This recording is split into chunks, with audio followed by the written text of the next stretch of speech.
Hello Internet, welcome back to our binary clock app. This is where we're at right now. It's just a really simple, constantly changing background. What we're going to be working on today is we are going to be making a list we're going to be making a UI element that is going to accept a binary list, and then it's going to or a Boolean list rather, and then it's going to represent that as sort of our binary number stack. So if we give it like an 8, for example, it will do the fifth element. It will draw 5 elements. No, that's wrong. Sorry. If we give it true, false, we'll have 4 squares, and 2 of them will be colored and 2 of them won't be, and they'll alternate. It'll just be a simple way to, once we have the binary encoding, we can pass it to this control and it will actually render it to the screen. That's the idea. And then once we have that, doing the actual binary encoding is going to be hopefully simple. If not, then I should probably not be doing my job, but we'll probably figure out a way to screw it up. So we're here. We have all of this stuff. What we need is a new control. So I'm actually going to create a new views folder. So if we stick a views folder in there and create a new user control. User controls are just user created control objects. So it's just, think of it like a page, but a page represents like the entirety of an application, whereas a user control represents something within that application. So the easiest way is like a post on Facebook, for example. Each post would be a user control, but the entire Facebook news feed is like a page. So we are going to create it as a binary list view. I don't really like this at all.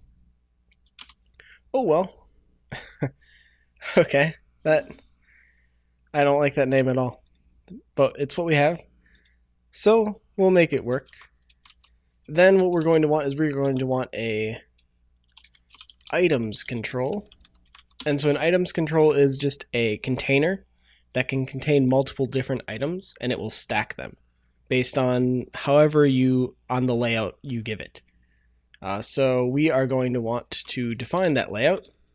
And the way you do that is you do an items control, and we're going to add an item or a layout panel. Ooh. I may not know what I'm doing. Sorry, item container. No. Ignore me again. Items panel. Sorry. It has been a while since I've done this, and I haven't really totally caught up, so we're going to make it, we're going to make it work. So what you need is an items panel template inside of that. That's going to define the template that our panel is going to use. And we just want a stack panel, which is going to say stick everything, let's make it vertical, so things will stack one on top of the other. And then that's all you need there. So we have just a stack panel that is going to define stacked elements, and that all it's saying is this is what is controlling how our elements are arranged there. If we put like some other control, anyone that can accept these kind of anything that implements the correct interface can use this. I don't remember what that interface is, but I could look that up, and I won't. But you should. This is probably not the best start to this, but okay. Anyway, I'll demonstrate how this works. So if I stick 2 rectangles in there, we'll give them a width of, say, 64 and a height of 64. Oops. And then I'll give this one a fill of blue, for example. So we've got a blue rectangle. Now if I go in here and do, say, red as the second one, you'll see they're stacked one on top of the other. And that's because our stack panel, or our item template, or our items panel is saying use the stack panel and stack them horizontal or vertically. If I want to change that to horizontal, all you have to do is change that items panel. And there's a whole bunch of these. You can use wrap panels. I think we use that in Emotable. There's a lot of things like that. So this is how we're going to be actually doing it. What we have is we have just this items panel, or this items control, and we have this rectangle. All we need now is to actually, one, open up a data binding so we can bind to this, and then two, we need to actually use a rectangle, because I think a rectangle is what we want, but we want it white, and then we want to bind the opacity to two different values. And actually, we may be able to use a application theme to define this. I think white and like semi-transparent white is what we're going to use, but we can figure that out when we get there in 10-15 minutes. I hope it takes that short. I'm probably going to screw something up. So what we need to do is we need to define a template, so an item template. And what this is saying is, what we were doing is we were just sticking all of our items into this items control. Now what we're doing is we're actually creating a template and saying all of the data that is bound to this control is going to be represented by this item. So if you give it a list, it's actually going to iterate through that list and try to represent each item in that list as this control. And so it will create a separate entity of that control in this items control for each item in that list. So if we define a data template and then put our rectangle in here, it's not going to show up because there's no data. But what we can do is if we data bind to this, we can actually pass in what to do. So usually what I do when I'm testing this, usually it really hates this, but if you use an item source, and usually you'd bind this to your list, turns out that a string is actually an enumerable type of characters. So if you just define a random string of characters, it won't like it, but it will actually, after you build everything. So if I just try to run this here, we should see it come back and actually have 4 items in that list. This is a little bit of a hack, but if you don't have the data like ready to go, like we don't, this is a pretty easy way to actually get that working. So I like to use it just because it's quick. And it may not work, or it may work. We'll see. Doesn't appear to have. It's kind of hit or miss, unfortunately. Definitely worked like a year ago. Anyway, we can ignore that. That doesn't really matter all that much because I'm gonna more or less assume that this worked. Because what we can do now is we have this item source here. What we want is we want to be able to pass in a list to this entire control. And so the way you do that is you look in this binary list view, and there's actually 3 classes. Well, no, it's not going to show the third one, sorry. There's actually going to be 2 classes it shows. There's a third one, but you won't see it. That's actually the compiled version of this XAML that is going to be rendered behind the scenes. So you have the XAML, and then behind that you have what's called the code behind file, which is going to be named the exact same, just with the .cs. Visual Studio will automatically nest the 2. So you'll see this arrow here and that you can expand them. That isn't always the case. There's nothing fancy going on here. It's just 2 files in the same directory, and then they just have these naming conventions. And then the important thing is that the class name here and the class name in your XAML up top here, this X class, binary clock, whatever, that needs to match exactly to this class name and namespace. If it doesn't, this isn't going to work. And the other important thing is it needs to be a partial class. And a partial class is a C# way of saying, here's a class definition, but it's not the whole definition. So it's a shortcut way of kind of, well, I don't know the best way to say it, but when you're using code generation, if you have all of the code in one file, it gets really difficult to, like, say I wanted to modify something. If the code generation happened in that file, there's no way to know that it didn't override something that I wanted, and it's very hard to control that. Partial classes give you that control because the generated code is the same class, but it's in a separate file, and they're just overlaid one on top of the other. So that's the requirement there. Because of XAML generating that code, a second file for you, you need that to happen. So what we need here is we need a dependency property. So a dependency property is going to be an exposed thing, and it looks like this. This is gross, but what we can do is we want this to be a IEnumerable of Booleans. That's not how you do that. The Java is sticking with me a little bit more than I would like. All right. So what we're doing is we're defining the type of our dependency property, and then we are going to give it a name. And I am going to call this the binary data. And so you'll see what I use is, I think they're called snippets. And they're built into Visual Studio, and you can actually edit them. There's a bunch of them. So dependency property, you'll see this little icon, which is kind of the template style. There's a few of them for like properties. You can see there's a property get. And so all it does is it just creates this, and then it lets you tab through things. So if I wanted to create a property that has an int and its name is foo, you can do that pretty quickly. And if you want to custom define your own snippets, you can do that too. With dependency properties, because they look like this, it's better to use those than to actually type all this out, because this is gross. And all it's doing is it's saying, here is a public dependency property, and here is the actual property it's binding to. And so this exposes it, and it gives it the name and all of that other fun stuff.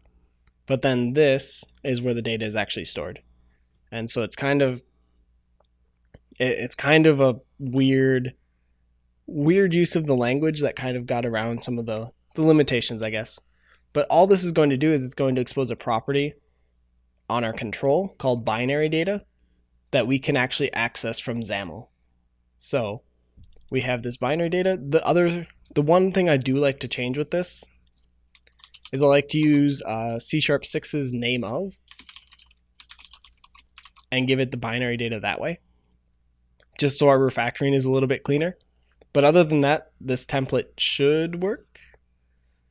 Well, if it doesn't, we'll know pretty quick, but this should be good enough to get us started. And I don't really need to do too much more with this. So we're just going to leave that like that. And then all I'm going to do is grab this main page, and we're actually going to stick that binary list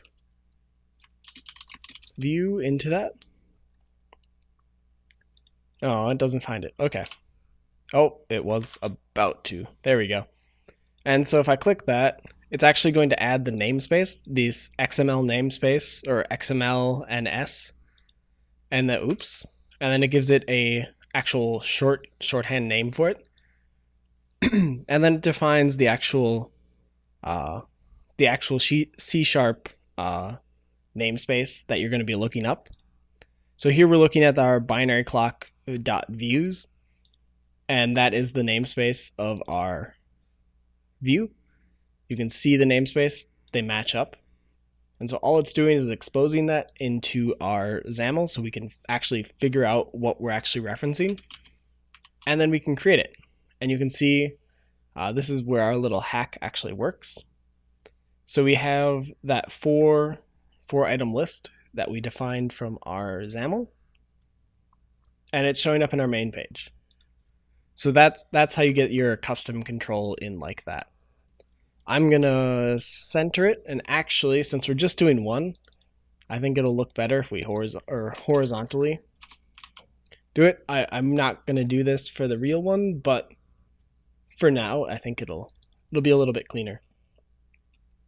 So we have a binary list view like so. And I broke it because it needs to be recompiled. But other than that, I think that's good. The other fun thing is you can see if I just start typing binary data, it actually shows up, and you can see it's expecting a enumerable type with Boolean as the argument there. So just an enumerable set of Booleans. So the easiest way to do this is probably just to give it a name. Well, no, we don't need to do that because we have our view model. So we can actually do binary data equals a binding to our we'll just call it test data for now, that just so we know that this is not what we want to keep. And it makes sense not to give it a name yet because I don't really know what it's going to be. So we'll start with this and just create a really simple enumerable Booleans, and we'll call it our test data. Sorry, still getting over a bit of a cold, but that's my issue, not yours. So we are going to get and return a. So there's two ways to do this. Normal C# collections don't work the best in UIs because it's really hard to detect when things are added or removed or change in them. There is a notify collection. There's some sort of special collection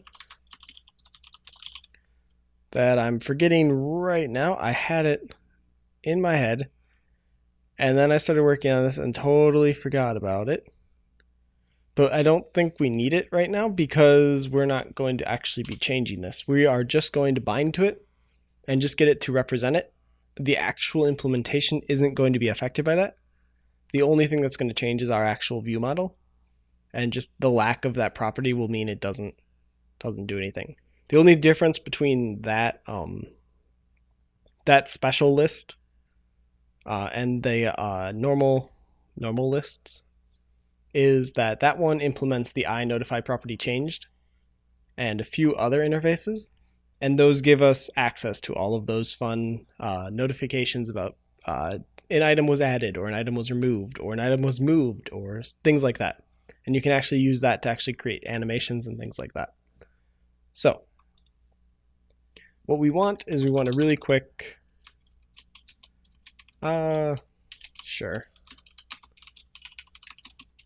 create a quick test data like that.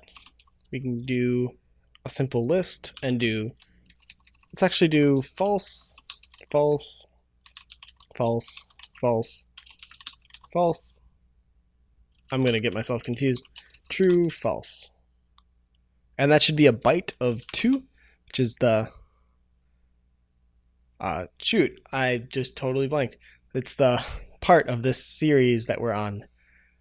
Anyway, that's just totally neither here nor there, but I just felt like doing that. So we've got that, our test data. Everything should be good. It should be exposed. So if this is working, we should have our binary list view have our binary data be bound this way. Then the only other thing we need is we actually need to get this binary data into our, what's it called? Into our here. So it actually has to bind. And the way we do that is I think I'm going to screw this up because I always get this wrong. And we may actually have to consult the Google for it. But if we do a binding to the binary data, and then a source to this, I think that works. Pretty sure that works. Could be very wrong. It may explode in my face. Think I've covered my bases. If I get it wrong, then oops. But anyway, Theoretically, what this is going to do is we have our main view model with this test data defined. Our main page is binding that test data to the binary data of our binary list view. And then our binary list view is going to use that binary data to actually render its control. So theoretically, we should get eight rectangles. And if not, then things are wrong. The only other thing I'm going to do is add a 6-pixel margin around each rectangle. So this will add 6 pixels of white space on the outside of each rectangle, and that way there'll just be some space between them. The 6 is a carryover from Windows Phone 7, because there was a rule of 12 there, and this was just a really easy way to get 12 out of that. Don't think that's still relevant in Windows development, but I like the space. I think we broke it. Let's see. We can actually do some quick debugging and try to figure out where it ended up.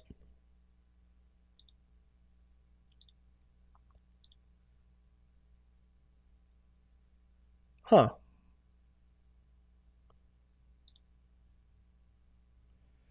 Well, that's interesting. I think we broke it.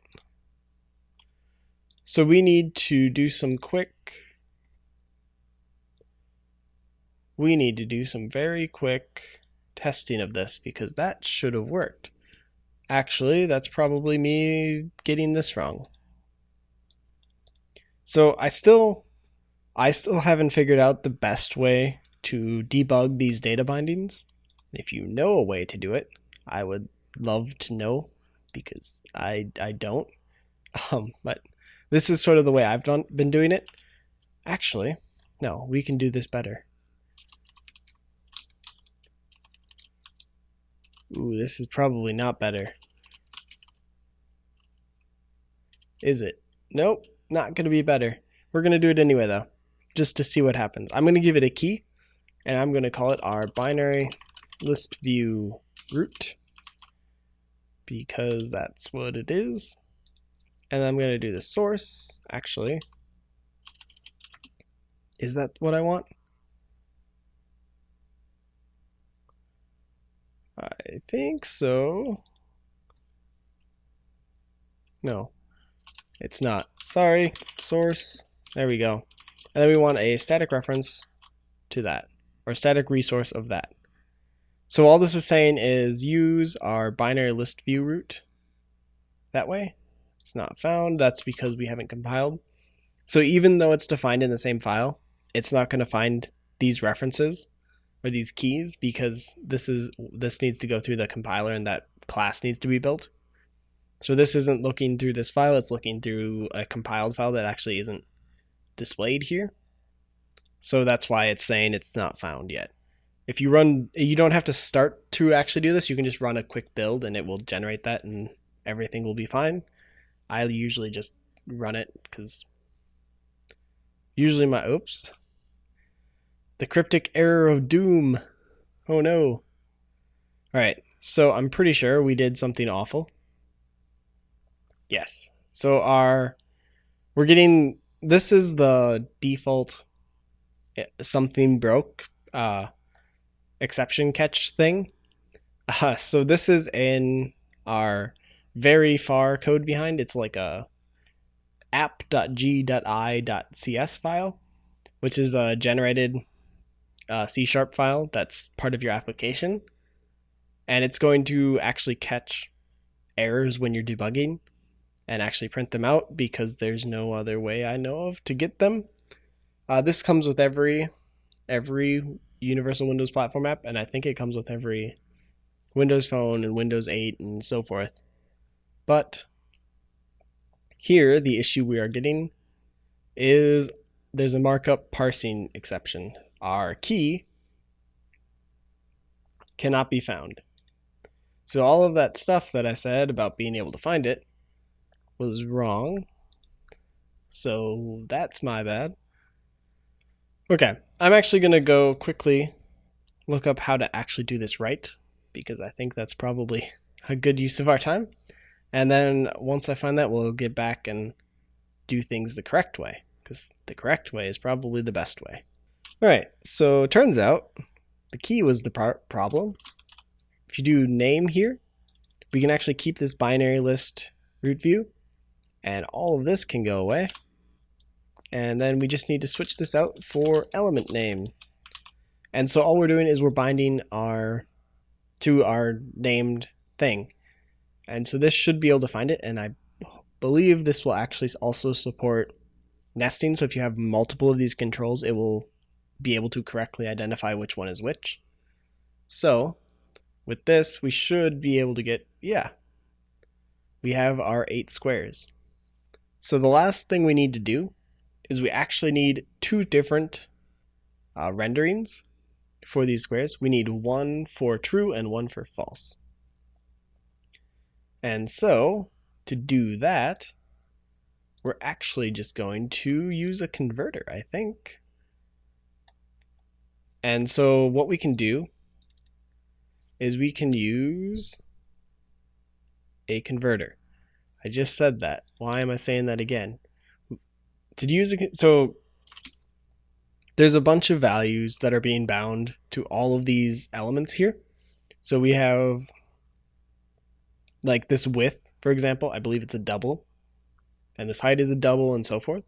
But what happens if somebody gives you a string and you want to use it as the width? The way you do that is you use a converter, and that's what we're going to use. We're going to use a converter to convert from a Boolean value into a color value. And so we can create a converter, and we're going to call it a Boolean to brush shader, or not shader. Been doing too many shaders. Need to get less shaders, more converters. There we go. And so then you just need to extend a convertible. This is the part that I also do not fully know. I keep trying to use hotkeys. That's wrong. Ignore that. That is very wrong.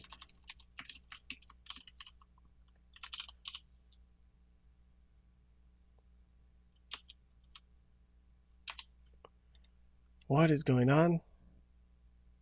I know it's oh, okay. So the converter is taking this converter namespace and it's trying to use it. Ignore me. I need to look one more thing up. We need to actually figure out what the heck they called it. All right, found it. It's called the IValueConverter. So I hope that's what it's called. So what this is it is going to have 2 functions. Once I can get there we go. Yeah, so you can convert from a value into another value, and then you can convert back from that other value back to your original value. We just need the one, so that's the only one we're gonna care about, but you can do as many as you need.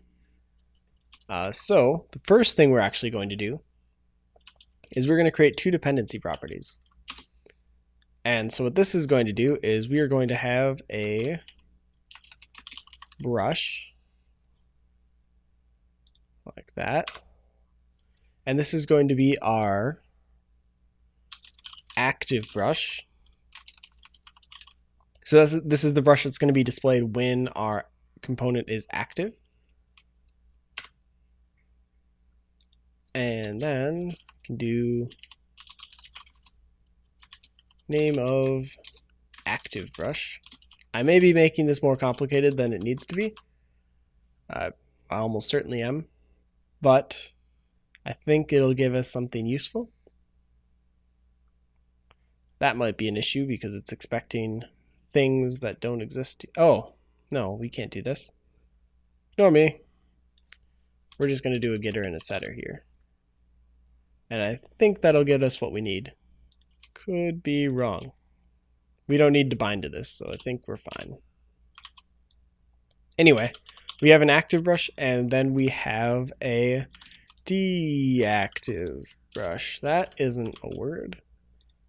Is it? Yes, that is a word. What am I doing? Losing my mind. All right. Deactive brush. Then what we're going to do is we are going to take a value. So if our value is as bool, we'll call that, and all we're going to do is convert our value as a Boolean. And so there's two ways this won't work because it's not a nullable type. There we go. All we had to do is make it nullable. All right, that's probably, no, actually that does work. So there's two ways to convert types in C#. I just used as. The other one is standard like casting. So it'd be if I did as a, well, let's keep the types the same. So if I did this is the standard Java style casting. The difference here is that this second one is going to throw an exception if you can't cast. This one, the one I'm using, is actually going to return null. That's why we had to have a, that's why you need a nullable value. That's what that question mark is saying. It's saying normally a Boolean is just true or false. What we're saying is that this value can be either null, true, or false. And so it will be null if the conversion failed and it wasn't a Boolean value. Otherwise it will be true or false. So what we can do is if our Boolean has a value, then we are going to want to return as bool, and we'll either do the active brush or the deactive brush. And so this is just a basic ternary operator on our Boolean. We actually have to explicitly take the value here because it's a nullable type. So that null kind of gets in the way a little bit, but it kind of makes this pretty useful. And then the other thing is if this failed, we should probably throw an error actually. Throw new argument exception. And we'll just say value was not a Boolean type. Which, now that I think about it, if we're just going to throw an exception, it probably made sense to just do the cast, but we just did this. So there you go. And so all this is going to do is there's going to be two settable brushes that you can do. The idea is these are going to come from our actual application settings so that they can be probably bound. And then we're going to take this converter and run it through there. And based on the Boolean value, we're going to get two different brush types. And then we're going to use those as our rectangle's color. So if I open this up, we have a fill color. What I want to do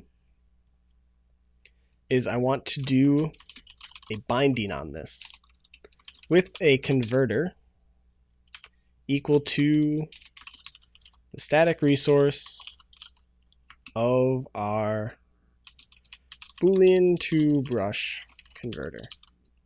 Now this doesn't work yet because this doesn't exist, but we can fix that. So let's add some resources to our user control like this. And then we can just plug in our new converter. So all we need to do is do a Boolean to brush converter with a key equal to Boolean to brush converter. And then do that and include it in the namespace like so. And now it's finding it. And then what this is it's not going to like that. And that's because we are just binding directly to that value, which it really isn't going to like. So there's a shortcut here that I'm trying to use that isn't working. And that's, we have a list of Boolean types. And so I want to bind to that Boolean, but we're running into some issues because we can't just, normally you could just say if there's an object you want to bind to that, you just use this binding, no arguments, and it will just grab that correct value. It will grab the current data context and use that. We can't do that because we have a converter, and I didn't think about that. So we need to figure out a clever way to do this. The clever way is to just create a view model, but I don't want to do that. So I'm gonna go and check out Stack Overflow quickly and see if I can find somebody who's done this, because I think there's a way around this. I just don't remember it off the top of my head. So rather than poke at it for the next 30 minutes or whatever, I'll just go find how to do it, and then we can pick up from there. So see you in a bit. Okay, I think I got it, but I don't know. We're gonna need a little bit more to test this. And actually, we're just gonna need this. Active brush equals white, and deactive brush equals black works. So theoretically, this will work. Don't actually know. Haven't tested it. Kind of made this up because I don't know what to search for. Oops. Yeah. Okay, it does work. Cool. So we didn't even need to do any. That whole search was totally worthless. Let me show you what I did. We have this. So this binding thing is just the fill, and we're just binding. The way this works is implicitly there's actually a path here to where you're going. When this is null, it uses the one above it, which is going to be the entire data for this item template, which is going to be the element we're on in our list, which means it's just a Boolean value. So all we did is we're binding to that Boolean value, and then we're passing it into our converter, which is taking these two things and then doing fun stuff with them. So that's all that's happening. That whole search didn't need to do that. So what we're going to do is we're actually going to create two static resources. I'm going to name them here, and then we're going to have to take them somewhere else and actually define them. Actually, we can define them here. There's no reason not to define them here. Why? Yeah, let's do that. Okay, cool. So static resource, we're going to use a active brush. We'll call it the binary active brush. Sorry, my voice is getting worse, even though I'm pretty sure I'm getting better. My voice it's not doing great. All right, so we have our active and our deactive brush. That's going to yell at us because it has no idea what we're talking about. So we're going to define a solid color brush with a key of our binary active brush. So one of those should be a little bit happier. We're going to define the color, and I'm actually going to use hex here. So this will just be white. I'm using hex just so that it's a little bit more consistent, because this one is actually definitely going to have to be hex, because I want something a little bit semi-transparent, which you can't get with the predefined colors. So the way this is defined is it's an ARGB value.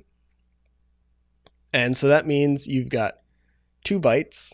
Well, actually you've got a byte each. And then each of these hex is half of a byte. So the first 2 are going to be your alpha, which is going to be how transparent something is.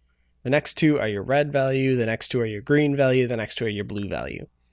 So we have this, and we want something a little bit semi-transparent. So let's go with like 44, I think. And that should get us right around, a third-ish. Nope, not even close. Ignore me. 54. 54 gets us a third. That makes sense. It's hard because so hex is base 16, and actually now that I think about that, that was actually a really easy calculation. Oops. Anyway, so you can actually edit colors here. You can't see the hex that I entered, but there's a hex thing down in the lower bottom. I can't actually. Screw it. So you can get this.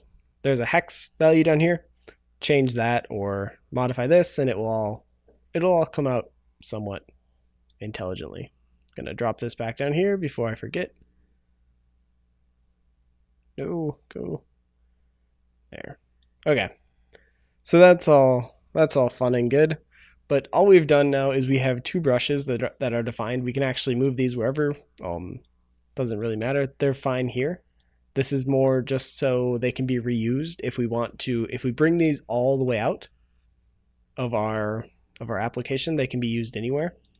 If we want to actually use like an actual predefined color, like say we want to actually tie it to your application theme that you've chosen, we can do that too. We're just not, but those are options that we can take.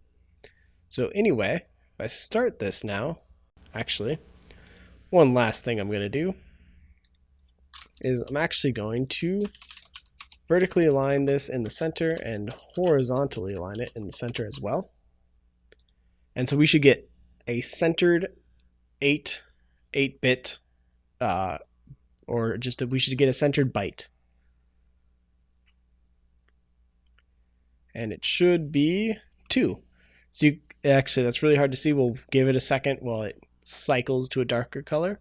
But you can see there's a bunch of darker ones, and then one white, and then our slightly lighter one again, which is exactly what we gave it in binary. So just to prove that we can actually rearrange this a little bit, I'm going to vertically stack this, which is what we actually wanted in the first place.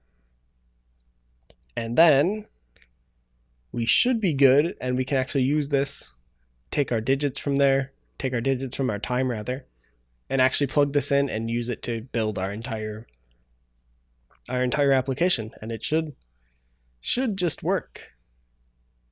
I say that a lot, and it never does. So this time, it will actually work because I'm saying it's going to work, which probably means it's actually going to fail, but I'm going to be an optimist for one of the only times in my life and say it's going to work. Anyway, this is sort of where we're at, and hopefully this one works, and then we can move on and do the actual clock bits. So yeah, we're getting precisely what we need. We're getting a stacked pillar with our 2. So we have 2 in binary represented in squares drawn with our control. That's pretty interesting. It actually worked fairly well, besides those hiccups of not knowing what I was talking about. But that's pretty standard. So I hope this was interesting. I hope you guys liked it. If you did, let me know in the comments. I really do actually. I like it when you guys come and say, well, what would happen if you did this, or can you try this, or things like that, because those are the kind of that's the kind of feedback I want, because I don't necessarily know. I don't necessarily know what you guys are looking for, but you do. So the best way to figure that out is for you to tell me. So if there's certain things you want, if you don't like this app stuff and you really want me to focus on the game side of things, I'm happy to do that. Just let me know. But if you want more app stuff, or if you want something totally random, like I've got some very interesting projects coming up that are totally off the wall. So if you're interested in those, we can do those too. So just let me know in the comments, and I'd love to hear it. If there's anything else you guys want me to improve on, or something you want me to change, let me know about that as well, because I don't necessarily notice those either, because I've filmed over 100 of these now, and after a time you just start, it's something you start doing and you don't necessarily know that you're doing it. It's just sort of a habit. And so if there's something that I'm doing that you don't like, if my audio sounds weird, or you don't like the way I'm recording, or you don't like the style or something like that, let me know and I can try to fix it. So anyway, I hope you guys liked it. And until next time, see you, Internet.